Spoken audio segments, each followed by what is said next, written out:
আসলে 20 বছর ধরে যখন আমি সাধনা করতাম ছোটবেলা থেকেই, তো আমি বিভিন্ন ডিভাইন মেসেজ পেতাম।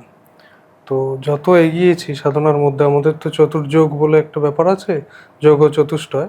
তো সেখানে বলা হচ্ছে কিনা হঠযোগ, কর্মযোগ বা ক্রিয়াযোগ, রাজযোগ, জ্ঞানযোগ। হুম। তো অনেক জায়গাতেই আলাদা আলাদা করে ব্যাপারগুলোকে শেখানো হয়, কিন্তু আমার যেটা প্রসেস, আমি যেটা করেছিলাম মানে ডিভাইন মেসেজে, যে চারটেকেই একসাথে জুড়ে দিলাম। আচ্ছা। জুড়ে একটা নতুন প্রসেস আমাকে ডিভাইন বার্তা এলো যে এটার নাম দাও ইটারনাল লাইফ রিগ্রেশন থেরাপি। তো এই এলআর এর মাধ্যমে কিছুই না, যেটা ব্যাপারটা হয় আমাদের মৃত্যুর পর বা আমরা যেখান থেকে এসেছি, ইটারনাল মানে অরিজিনটা, সেই অরিজিনটা হচ্ছে আমাদের কোনো না কোনো ডেইটি মানে দেবতা বা দেবী। তো আমাদের লক্ষ্যটা হচ্ছে সেখানেই পৌঁছানো।